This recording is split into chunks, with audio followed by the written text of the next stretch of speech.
Welcome to Co-Parenting Beyond Conflict. Anne Wintemute is the co-founder and CEO of Aimee Says, an AI companion designed to support victims and survivors of relationship abuse. Anne is a passionate advocate for survivors' rights and systems that hold perpetrators accountable. Today, we'll discuss the challenges facing co-parents in high-conflict situations.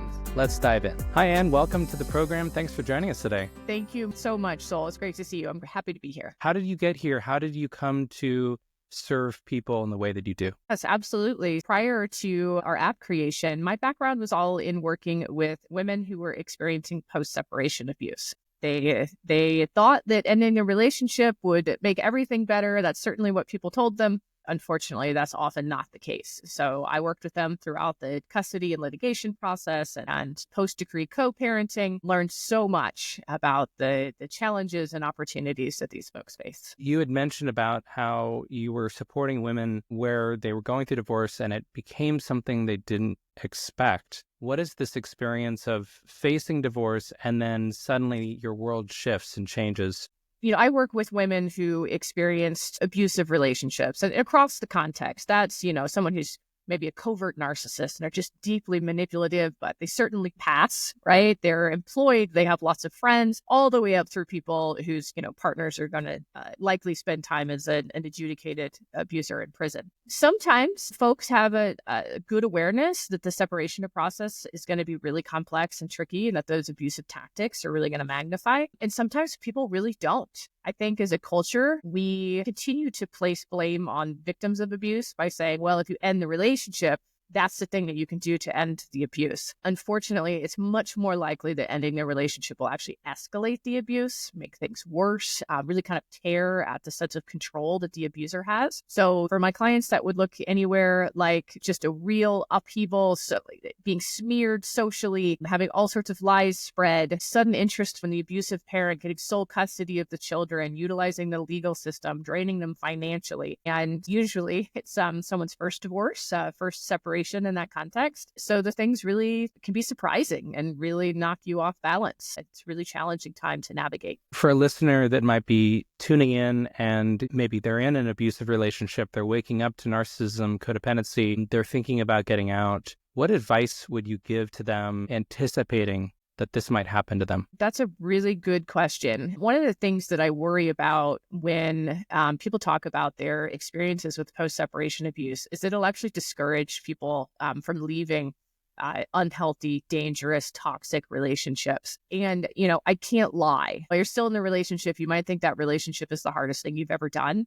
And after separation, you might revise that statement and say, no, I'm divorcing that person. Trying to keep my sanity is the hardest thing that I've ever done. So not going into it naively. If you have an opportunity to build your army beforehand, absolutely, please do. Know who your support people are, know who you're going to be able to lean on, read the books if it's safe for you to do that, listen to the podcasts. There are strategies. If you don't learn them too late, you can really shape the outcome of that experience and get through it with as few scars, as little PTSD as possible. Many victims of abuse end up feeling very isolated. And you talked about building a team. What are some things that someone could do to feel less alone in this process? Your team can be professionals and companionship. That might be working with a mental health professional. You can see that person once a week, maybe. An attorney is going to be able to help represent your legal needs. Many people in this position actually represent themselves. But that companionship piece that you just talked about is so important. Not feeling isolated is one of the most critical components to being able to endure a really challenging separation. Isolation is the number one mental health killer, I should say, during a separation.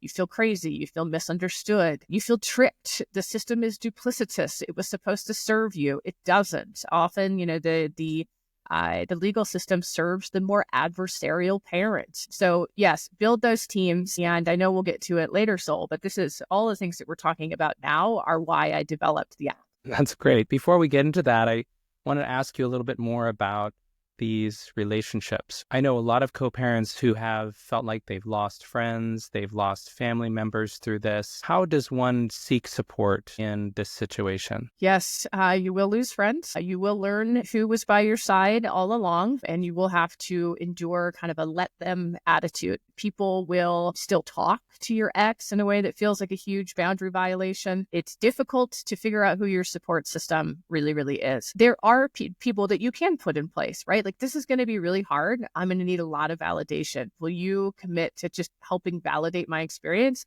so that I'm not seeking it in the wrong places, or I'm not trying to fight fire with fire out in my divorce or in my co-parenting relationship? Find someone who can make a commitment to providing that validation, to helping you see the responses that you need to have when you really want to shake the whole tree and burn the thing down.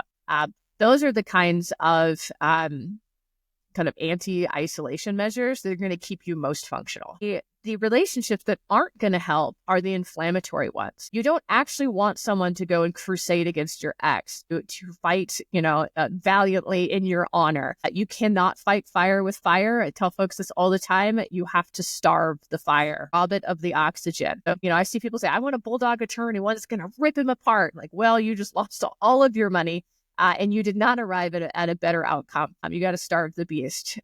So, thinking about that in terms of your companionship is important. Yeah, I'm also wondering, for people that are in the lives of these co-parents that are going through this, I know there's a lot of confusion oftentimes. Like, why can't they just get along? What's going on? Do you have any advice for someone, maybe a family or friend of a co-parent who's struggling with coercive control or emotional abuse? This is another really tough space. Those people have been by your side for everything. Maybe they cared for you after you had a child. People who've really been by your side.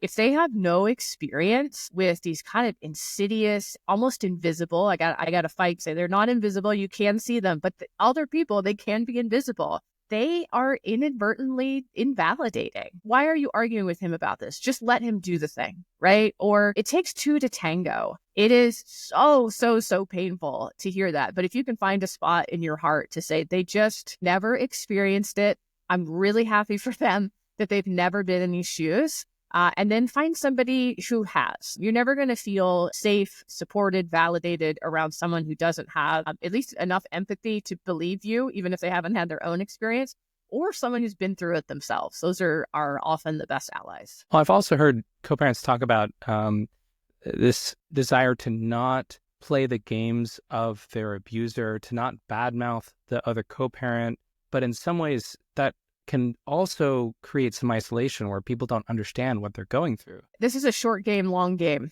The short game is the fire with fire, right? He said, what about me? Or she said, what about me?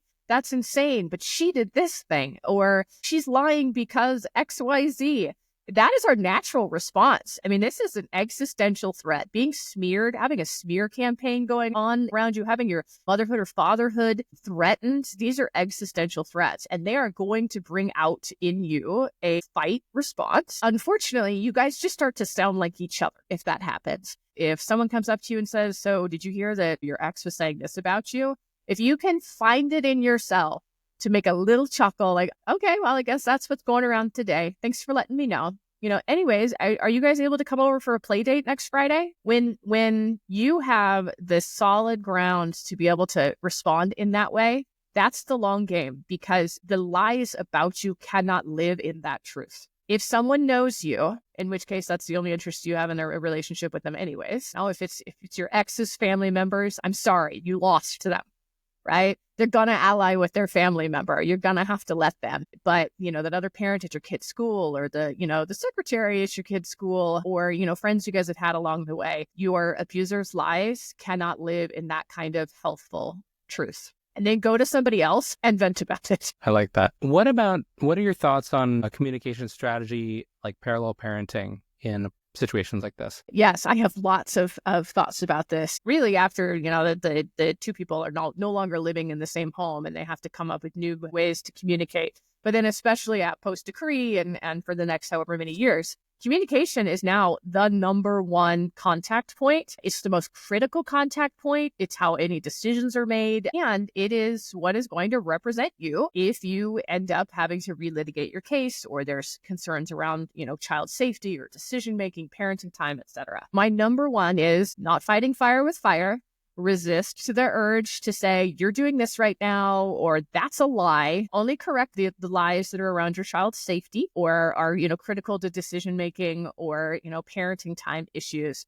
And then radical acceptance of knowing that there is nothing that you can say or do that will change the behavior of your ex, that you only have control over a very small amount of the communication world, and sticking with it. So to me, that's what the parallel parenting is.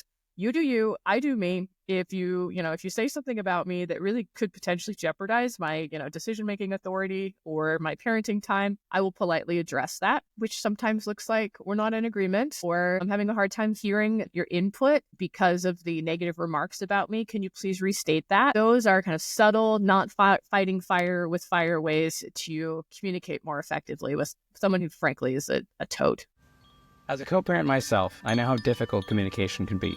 That's why I created BestInterest, the co-parenting app that uses advanced AI technology to automatically filter out all negativity, promoting positive communication, and helping you create a healthier environment for your family. Try it now and get 10% off with code BEYOND10. Link in the show notes. And now, back to the show. Would love to switch gears for a moment. I know you're a big advocate for how AI can help people in these situations. You mentioned about your app. I'd love for you to talk a bit about your philosophy around AI and how that might improve co-parenting. All this work that I did with these people, so helpful to them. I become like close best friends with all of my clients. And I'm painfully aware of how inaccessible someone like my service is. And I don't just mean that financially, but like they gotta make an appointment, right? Or check in and maybe I'm available. Whereas now with the advent of generative AI, we are in a whole new territory where virtually anyone can have instant, accessible, trauma-informed support, less time triggered, right? You can use AI to help de-trigger you, to make sure that the message that you're sending is going to stand up well in court. It really runs the gamut where,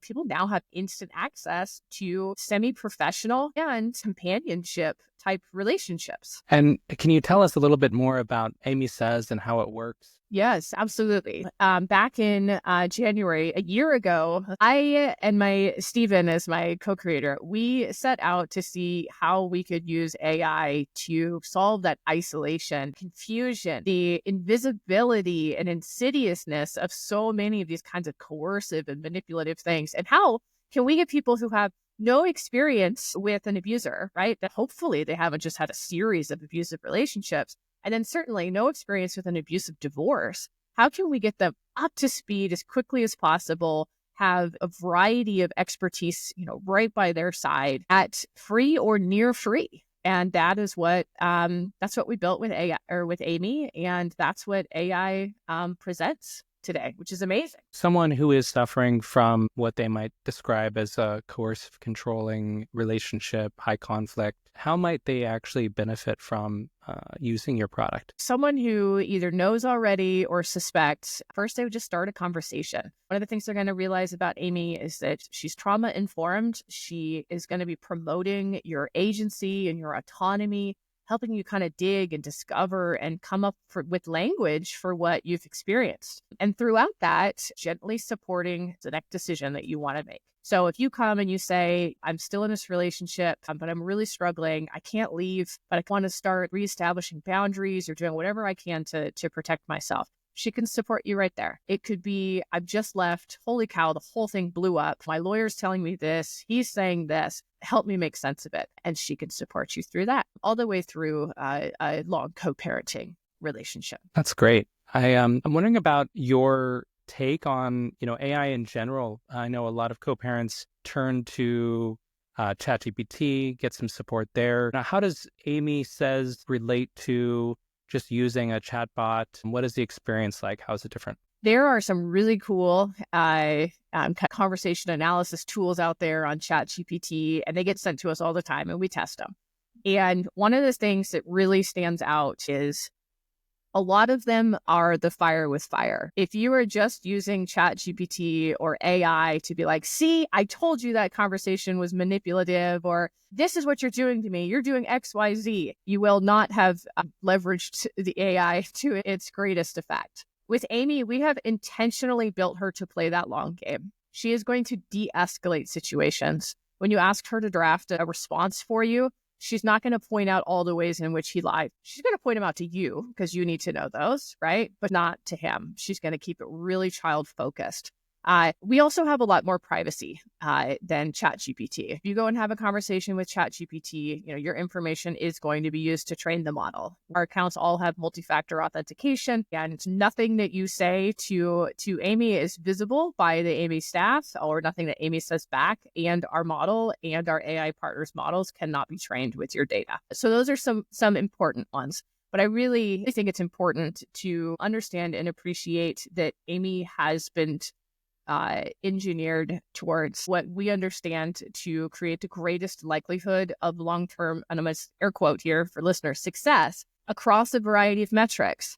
The length and extent of PTSD, the length and extent of a legal battle.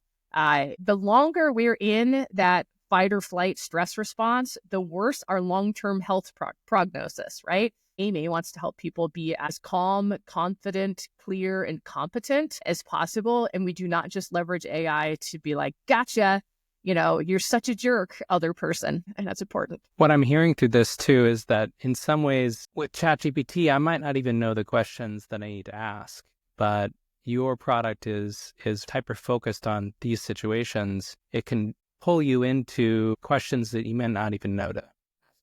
She's gonna get a sense of where you're at and offer, would this resonate? Or do you think something like this sounds like it's of interest or safe enough for you to try?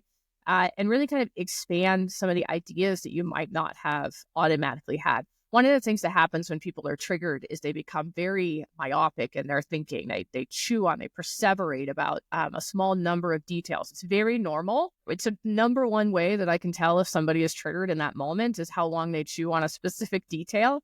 But what happens is it makes it impossible to see the alternatives, right? And it makes it much more challenging. If you can't see the alternatives, it's harder to kind of end that chew that you're in. And by Aimee laying out, this is what I'm hearing, and laying out a handful of different ideas, she helps break up that thinking in a way that ends that trigger faster. Now, switching gears to this larger context of the soup that we're all in, I wonder if you could talk to us a bit about coercive control and existing systems like the family court system. Do they recognize coercive control? What's going on there? No, and a lot is being done by people, it's usually the marginalized that have to create the uproar in order to be heard. People who haven't experienced it are not out there championing, unfortunately. But there's an incredible groundswell of, grassroots folks who are really trying to help systems, because that's what we're talking about now, systems, help systems learn to recognize a power and control dynamic and then figure out how to respond.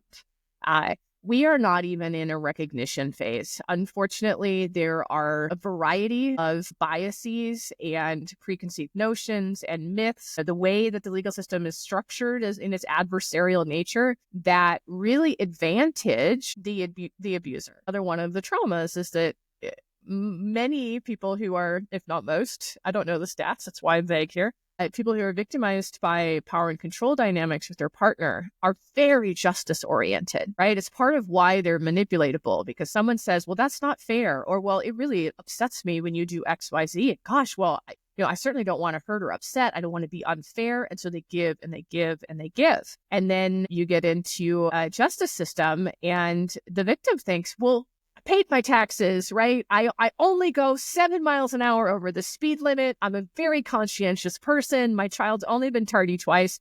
That means I have paid into the social contract and the system will be there to support me. So when I walk up and I say, Your Honor, these are all the things that this person is doing, and I'm scared for my children, we really believe the system will be there. Why wouldn't it be? right? We have paid all of our debts. And so These are finding out, professionals. yes, and this person is a professional. So folks go into these systems and are really side slapped. So that's important. One of the reasons it's so important to strategize beforehand.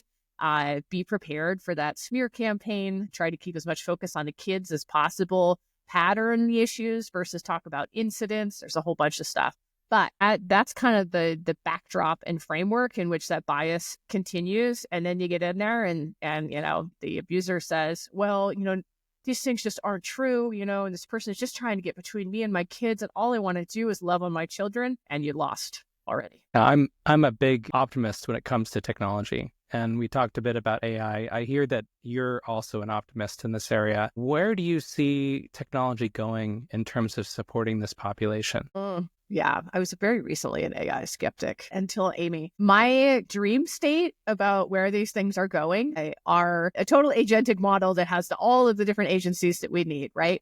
Whether this is educational support. There's actually a really high population of like neurodiverse children in these separating families that makes a whole new layer of challenge. Therapeutic support, legal support. And right now, Aimee's all about legal empowerment. She's going to help you understand your options, where to file or find the forms, how to understand what's being asked. But she's like, I'm not going to write all your motions for you. How long do you think we are away, Sol, from people's motions being written by AI or AI being accepted to the bar? That's an interesting question. I personally think, and this is a controversial take, I think that we're marching towards a world where the whole court system can get replaced, that the decisions can be made between two parties with AI sitting in the middle. And I think that that's where potentially true justice comes, because you're not reliant on the fallible human, emotional, mental model. Right, and all the bias. You could train it out of the system. I mean, it takes 20 to 40 years for research to come out and then that research to be fully implemented by the people who are, making the decisions, where that's in education and in law, in the practice of medicine. The idea that we nearly overnight upgrade the systems to understand all of the best available research and information and to apply it, that would be amazing. We'd have completely different systems. A part of me believes that it's going to just go in stages, where I'm imagining right now that a lot of family court judges are actually using ChatGPT to help write some things, make their lives easier. Eventually, the systems will learn, they'll adapt, and it will just be about efficiency. Why have a 6-month-long trial when you can use chat to come up with the answer? Yeah, and they'll have heating models. Like this models A, B, and C all arrived at a guilty verdict. I could totally see some supermodel ideas. By the way, listeners, supermodel, if you don't know AI, it's not Tyra Banks. It's putting a variety of models together and aggregating the data to get the best response. I love it. It's like it's a panel of judges. Yes, there's a lot of ego in the world generally, but certainly in this space as well. And it will be interesting to see how long those egos uphold the system as it is. There will probably be a last man standing, so to speak, because I don't think that the folks who see themselves as the reason that the systems work are going to want to step aside for... Totally. That makes sense. It's also sorely needed, too. In California, we have a fairly recent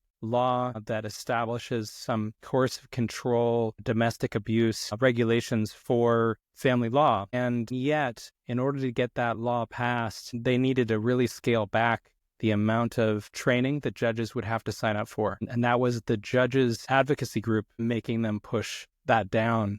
And that just makes me really sad, right? Because these are extremely painful situations that people go through, and they need more training to understand. I try to be empathic in all things empathic, and I put myself in the judge's shoes, and I imagine myself having had long-standing biases around abuse and very much being a takes two to tango kind of a judge. And the empathic side of me says it's kind of like professional or psychological suicide to have to come to the realization that your biases may have gotten people literally killed. Unfortunately, it is a far too common outcome of custody litigation for the children or exes to actually be murdered based off of decisions that are being made in the courtroom. It would be really, really challenging to lean into that kind of existential risk to your entire career. I want to honor that and understand that for judicial officers and plead with them to do it anyways. I like that. What's next for Aimee Says? Where are things headed? Oh, well, Stephen and I just did our annual planning for 25. Generative AI was kind of born in the written word space, and lots of new technologies are coming out. Certainly image-based. The last year has been really incredible to watch it be a picture that was like really pretty awkward, now to these hyper-realistic short videos that people can make, and voice-based. So what can we do with Aimee's voice? What does she sound like? Can Aimee just converse with people? You're on your way to your co-parenting counseling or to see your kid's therapist, and you're anxious and concerned, and you need to immediately have access to a conversation that's going to get you grounded, help you remember what you're doing without ever having to type anything. We're going to be working in some new dimensions with Aimee over this year. I know a lot of people, when we talk about AI, get fearful about, the jobs, right? I'm curious how you see Aimee Says as compared to a co-parent hiring a co-parent coach. Over this past year, none of my clients left me for Aimee, even though I was the person who made Aimee. People who have access to a human will continue to have access to a human. AI isn't replacing them. But if we've learned anything over this past year, and I think nearly 500,000 messages were submitted to Aimee in her first year, which, in January was like 10 because nobody knew that she existed, with this incredible kind of parabolic growth in Aimee. All of that did not pull, conversations or time away from people, utilizing professionals. It was just entirely unmet need. It Totally. always existed. It was never addressed. And here, we've created this space where those needs can be addressed. So I didn't lose my job. I was a divorce coach. It was consulting. I didn't lose my job. I don't think that in this kind of people-to-people work, other people are going to lose their job. But I would love to see if they spent time doing more of the kind of higher level strategic work and less of the things that can be done often much better and certainly much faster by AI. What I'm hearing through that is that it's allowing us all to level up. Yes. Bigger and better things. Yeah, and have instant near expertise in a broad range of things. Yeah, it's calling in the cavalry for sure. Well, thanks. And thanks so much for being here. Do you have any parting words for our listeners? Go out there, folks. I radically accept the things that you cannot change. Do not fight fire with fire. And thank you all for listening. And if someone wanted to connect with you about Aimee Says or your coaching work, how can they do so? You can find us at aimeesays.com. I'm not taking coaching clients anymore because I'm fully on board with Aimee, but there are a variety of ways to reach out there, and I am the person that you will get in touch with through any of the contact buttons. Great. Thanks so much, Anne. Thanks for joining us on the Co-Parenting Beyond Conflict podcast. To support our show, please subscribe or leave a rating. Links for all books and resources mentioned on today's podcast appear in our show notes or on coparentingbeyondconflict.com. See you next time. The commentary and opinions available on this podcast are for informational and entertainment purposes only, and not for the purpose of providing legal or psychological advice. You should contact a licensed attorney, coach, or therapist in your state to obtain advice with respect to any particular issue or problem.